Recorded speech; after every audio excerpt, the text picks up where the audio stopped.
All right, welcome back to another episode of the Mortgage Show. Chris Bedard, how you doing? Chris Bedard is good. How's Randy Force here? Doing good, man. Ready to go. It's been a wild week in mortgages. It's been a wild start to the year with mortgages, to be honest. So we have a lot to talk about, but I'm excited for it.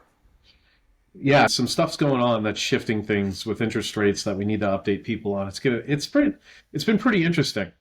Yeah, totally. RIP to the refi boom that we had last week, which we'll get into. It was a fun couple days of hopes. That's how it goes sometimes. Past few years have been weird that way. The comment that I could add is just basically reiterating what you said. Every day you come in here, it's an adventure, isn't it? Oh, I know. So why don't we start with that? Because there was some news that came out a couple weeks ago that kind of led us to a really good day last Monday. We were in a really good spot. And Yeah. then there's been some news since then that has reversed some of that stuff. And again, that's just the way it goes. But people may have heard a couple weeks ago that the Trump administration said that they wanted to buy $2 billion worth of mortgage-backed securities. Is that Yeah, right? that's correct. Not a lot of detail about the mechanics of it, other than that's something that they want to do. That instantly moved the market, lowered it by like 25 basis points, up Yeah. until the point that Monday rates were in the fives, pretty firmly in the fives. Like national averages were all in the 5.99 range. And it just was like, man, we're finally here. Like we've been talking about getting rates in the fives for a long time, but then that reversed course a little bit. But talk about like the idea of Fannie Freddie and how that all works with the buying of mortgage-backed securities and how that affects rates. Okay, we're going to take a walk here. Buckle up. Years ago when we had financial reform, one of the things that hit Fannie and Freddie is that they needed to bake more money into what they call the general fund that they have. So when the government helped Fannie and Freddie, the issue was liquidity. Congress gave out a bunch of money, saved Fannie and Freddie. Moving forward, they just wanted that general fund to be properly funded.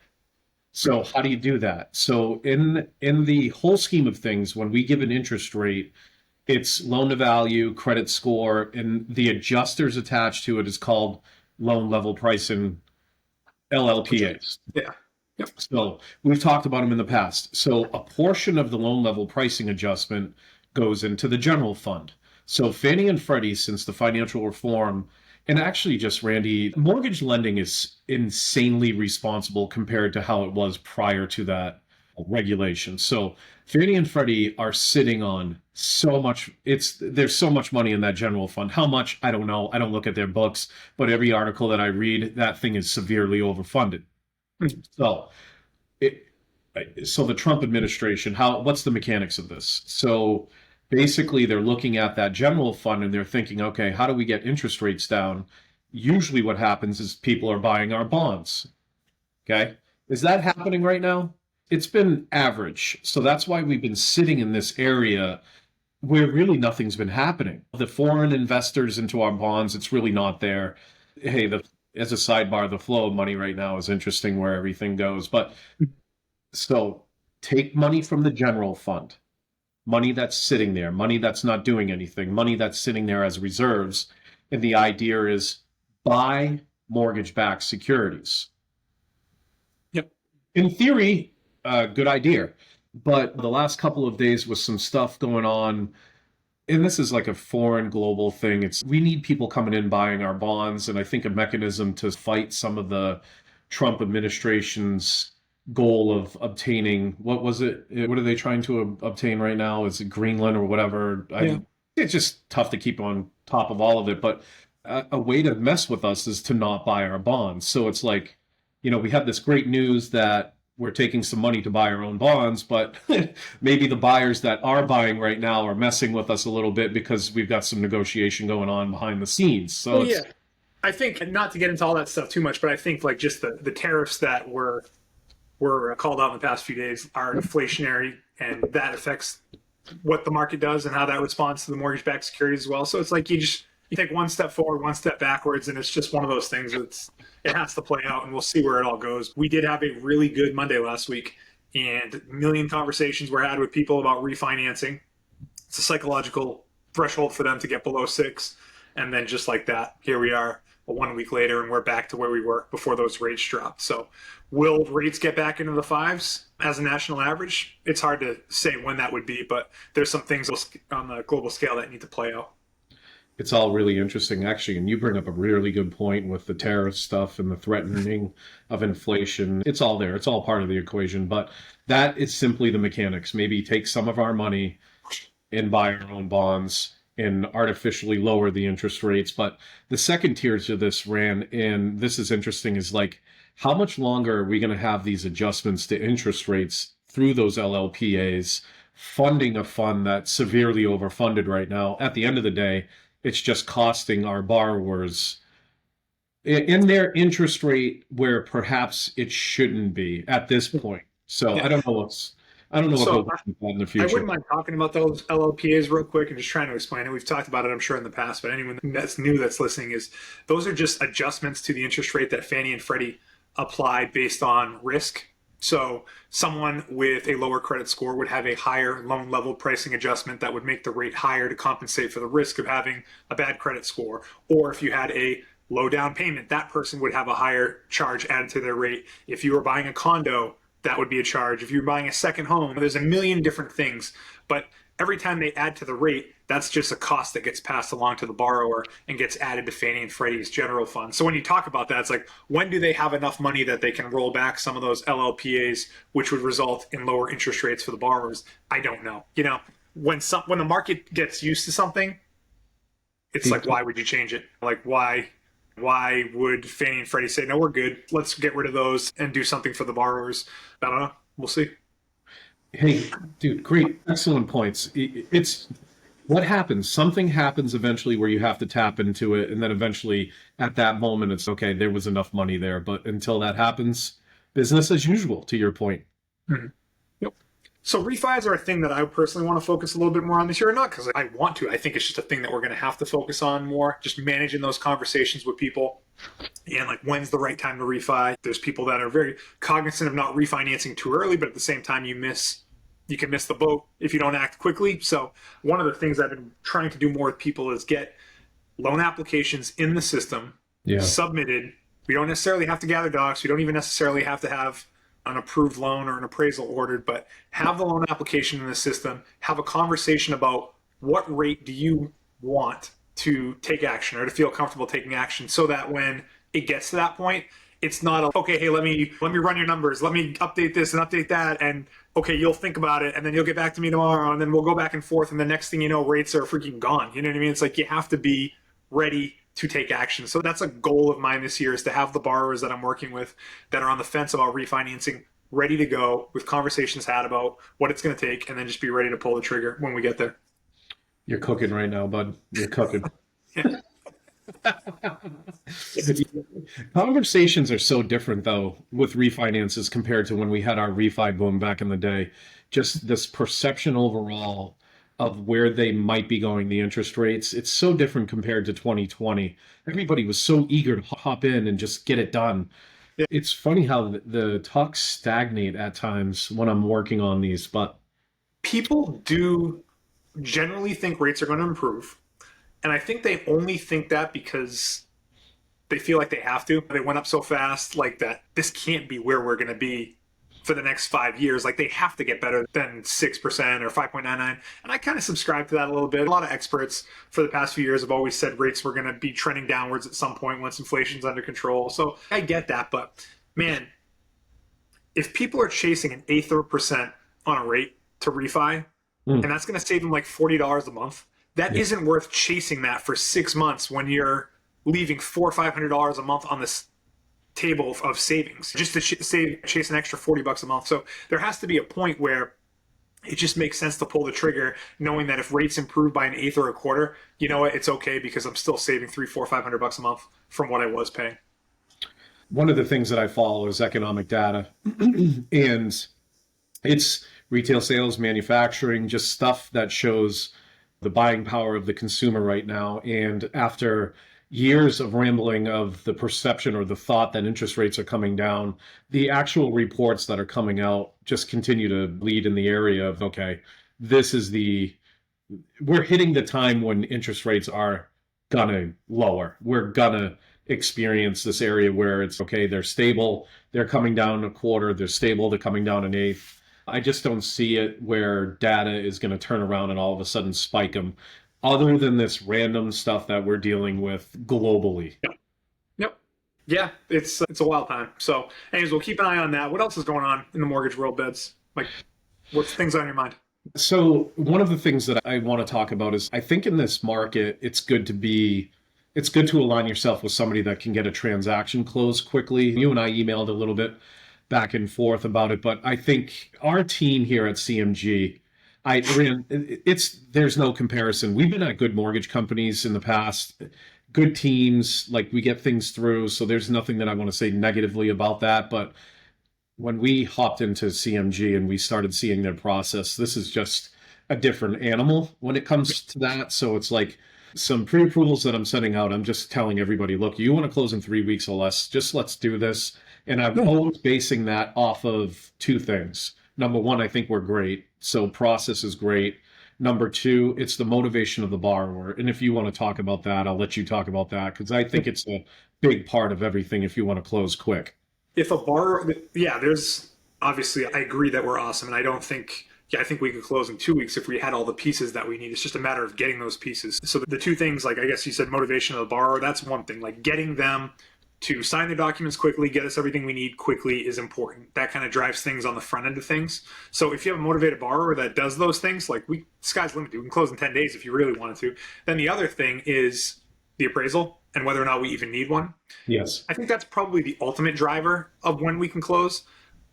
Because if we need an appraisal, we just can't close till we get that, and we're subject to the third party that's doing it. But in general, appraisals are taking 7 days if you really want. It's not much of a stretch to ask an appraiser to get a report back within 7 days. We have to close in 2 weeks, and you have a motivated buyer and an appraiser that gets the report done in 7 days. Like closing in 2 weeks is not that crazy. 3 weeks is actually pretty easy, and then 30 days honestly feels like easy at that point. So definitely something that's doable. It just comes down to those factors. And I know a lot of people listening to us are very experienced, but what does it look like when we're putting it on the consumer? Get us the stuff. Here's what the stuff looks like. If you're a W 2 borrower, it's 2 years of W 2s. Okay, so that's easy. That's clicking, that's emailing us. Most recent pay stub. If the borrower has a down payment, show us the assets. That's 2 months of bank statements. So that's logging into your account. In theory, if you have somebody that can hop on a computer, which everybody is these days, we should have those documents in an hour. Documents, disclosures, appraisal, closing. It's so simple. A little piece that I want to add is what if you have somebody self-employed? Self-employed borrowers can be some of the most annoying ones. And that's a truth, right? It's just they tend to be a little bit more scatterbrained. You have to be a certain type of person to have your own business and all that takes. And a lot of times they're dedicating their brain power to other things, and it's not getting us documents all the time. That's for sure. So where I was going with that is somebody that's W-2'd, it's just really just the W-2. Somebody that's self-employed, we need 2 years of tax returns. So if you want a quick closing, even if it's just really not that hard to get the docs. So that's what goes into it. Let's get your deals closed quick. Yeah, if you ask us to make it happen, we will make it happen. And then we'll just set the right expectations and get it done from there. One thing that I wanted to talk about, Ben, and we can go back to anything you want afterwards, is the cost of credit reports. Because I actually think that's a fairly big story for this year. I think people are surprised by, or will be surprised by how expensive it is. The bureaus up their costs. The Experian, Equifax, TransUnion, they up the cost that a company like Birchwood, which is who we use to pull credit, like what that costs for them to get that information. And then that just gets passed along to us, which gets passed along to our borrowers. And I'm looking at an email letter from Samantha Markwood from Birchwood Credit, who you may remember is a friend of the podcast. Yes. She came on at one point last year. COO of Birchwood had great conversation about their side of the business, but just a letter that she sent out to all the lenders that Birchwood provides credit reports for, which is a lot. I've only ever worked with Birchwood over the past 17 years of my career. And it's just effective January 1st, the costs are going way up to the point that what we used to charge borrowers, like $175 for credit reports, which is like $100 more than we used to charge them. And now it's going to end up being $445 or $425 it's going to now cost, which is substantial. But it's just the nature of the business. Bureaus pass along to Birchwood, pass along to us. We have to pass along to the borrower. It's not like we're making money. We're not in the business of making money off of credit reports. We're in the business of doing loans, so we're just passing costs along. Beds, your thoughts. I don't know how people come to their numbers. I know they have employees. I know there's costs to bang against the credit bureaus to get this data over, but come on, man. $425 for somebody to look at their credit. Okay, cool. Show me how you. And we have to build in some verifications, and there are some costs. I don't think the credit report itself is 425 at this point, but like we have to build in some just like additional things into it and charge all borrowers the same thing. So it's like some borrowers probably end up costing us more than 425 and some maybe a little bit less, but we have to apply the same cost to everybody. And that's what it ends up being. That's what the company has settled on. Some of the things, the plus things is like credit supplements, verifications of account balances. Like sometimes a consumer will come to us and their credit report isn't reflecting what they actually have for balances. And Randy and I are approving people based off of those updated balances. So it's, okay, prove it to me. Okay, now you got to get the credit bureaus involved. So there's cost there. So actually, excellent point, Randy. It's just not pulling credit. There's other things attached to it. Yeah. So 425 for CMG. We have competitive analysis of other companies, similar companies to CMG and what they're charging. I'm not going to go over each one, but you have companies like Rate, The Money Store, Planet Home Loans, Guild, Cross Country, Movement. All of them are charging between $399 and $499. So it's like we're right there in the middle of the market, and it just is what it is. So it's not like a CMG thing where we're jacking up the prices of credit reports just because it's the cost is being passed along to us and we have to pass it along to the borrower. And it's something that all lenders, unfortunately, are dealing with. And at the end of the day, it's just the customer that has to pay more money. And it's been crazy to see the cost of closing on a home, whether it's a refi or purchase, increase over the years because everything has gone up over the years. Remember one, so I'm going to be that guy for a minute. When I started in 2003, I believe, is when I started. Yeah, I remember when appraisals were $175. They went from $150 to $175, and I thought that was ridiculous. Why do you need another $25? Credit reports were like $15. It's insane to see what it costs now for a consumer to get a mortgage. Yeah. No, yeah. Between credit report, origination fees, the cost of insurance for people is, I remember I used to, like every loan, when we disclose it, we don't know what the insurance is going to be. So we put placeholder numbers in there, and we might use different numbers now. But I always used to use $600 a year in a single family home for what I thought homeowners insurance would be as an annual premium. And then that would add $50 a month to the payment. And now I use $1,200. And honestly, that might not even be enough. I should probably use $1,500 a year or $1,800 a year because homeowners insurance has increased that much over the years. Yep, everything's going up and up. What else do you want to talk about, Bets? I had it in my notes to discuss refinancing. Just talk about the local market, where appreciation is, some of the benefits of refinancing. I think the first point that I want to bring up is every market is different, right? Uncle Tony, who's a friend of the pod, he lives down in Florida, and there's just a gluttony of inventory, so pricing has decreased, but that's not the case in this area. So we're still struggling in a certain way with inventory, which is keeping our pricing stable. It's not flying or inflaming like it used to, but I guess where I'm going with this is there's still really good opportunity when a correct rate is there for people to do some debt consolidation through the mortgage refinance. So not only am I seeing, okay, let's reduce the interest rate, but if you're sitting on some debt, credit cards, whatever it is that you borrowed outside of your mortgage, and you want to create some liquidity in your monthly budget, it might make sense to put it in the mortgage. And I guess my ultimate point is it's nice that values haven't really done the self thing that it has in some other markets. Yep. That's part of the menu of refinancing, is paying attention to how you could help people monthly also. No. So the idea of specifically rolling credit card debt into a new mortgage is something that should be on people's radar. I've had some pushback from people that are going from a 20% interest rate on their credit card to something in the sixes, but then they're like, that's a lot of savings, but I'm also extending that out by whatever amount of term we're doing, 25 years, 27 years. But it's like the minimum payments on these credit cards are all designed to be paid off in 10 years. And that's plus in some situations. And that's if you even stay on track and don't add more debt. I think people shouldn't sleep on the idea of rolling that into a refinance because the rate's way lower and the math is actually better. Even doing it for the longer period of time at the lower interest rate is better than the higher rate at the slightly shorter period of time. I think that argument should be off the table for people, and I'd be happy to show them the math on that. And I think a benefit to it also is, I know how Randy does business and I know how I do it. It's like when we're looking at the numbers, it's just not a reset to a 30-year mortgage. if you're 3 or 4 years into paying your mortgage, we finally have some benefit with a lower interest rate. Yeah, we could wrap in some debt. We won't reset you at 30. We'll present that 26-year mortgage term so you don't feel like you've lost those 4 years of mortgage payments. So we we are very cognizant of how to make the math work when it comes to this. I know for myself, Rand, and I know you do it too. It's like the worst thing I want to do is put somebody in something where they could put my name on it and say something negative. So Yeah, I know that we do the checks and balances when we're helping people. for sure. Yeah, I mean, our name is our currency in this business. Obviously, we want to do a good job for people, provide good service, have them keep coming back, have them share our names with their friends and family and coworkers. So, yeah, we're not looking to do a transaction just because we obviously want to do a good job and grow our businesses. So, If Randy was a currency or a cryptocurrency, what would Randy's crypto name be? Bitcoin. Yeah. Really good. I think this too. I just came up with that. Let's do it. I'm patenting that. Brickcoin. So Randy has a nickname, Brick, BRIK. Who gave that to you? No, it's old friends from high school. That's high school stuff, my man.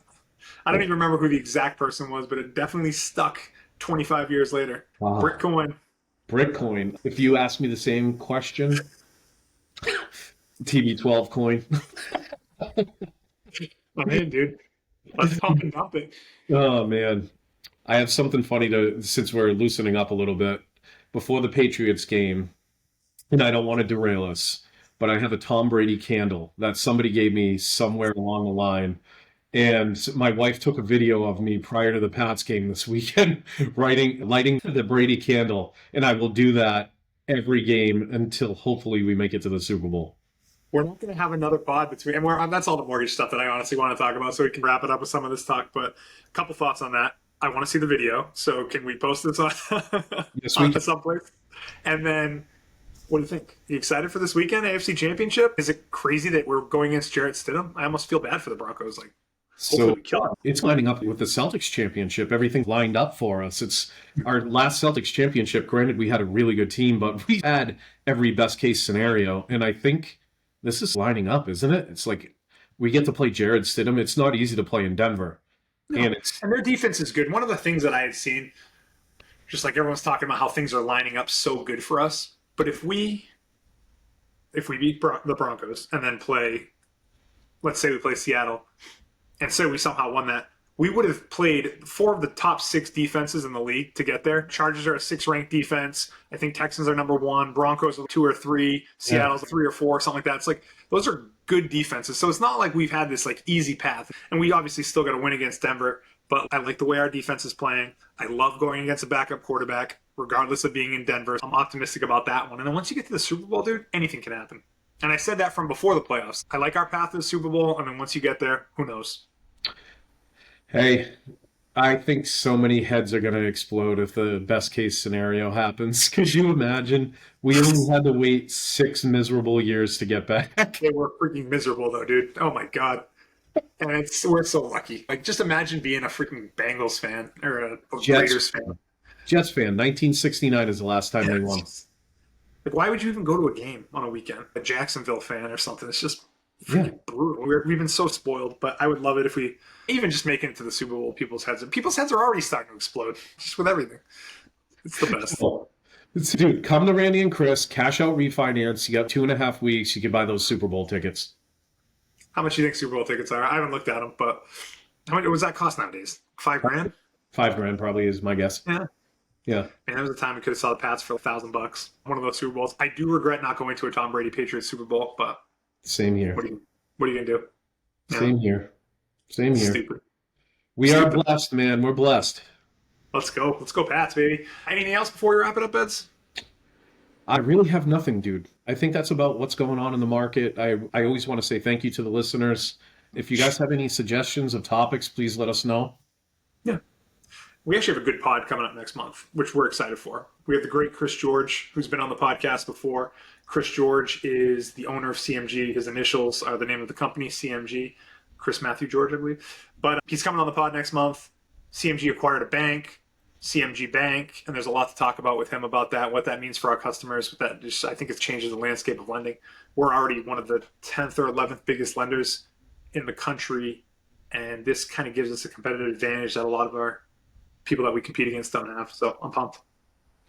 Yeah, Chris is great too, where I think there's a certain maybe perception of a figurehead of a larger company like we are, and Chris is none of that. We could pick up the Yeah, phone right now and call him, and he'd probably have a 45-minute conversation with us. He's such a normal guy. He just wants loans to close. He wants to do it efficiently, and he wants people to be happy.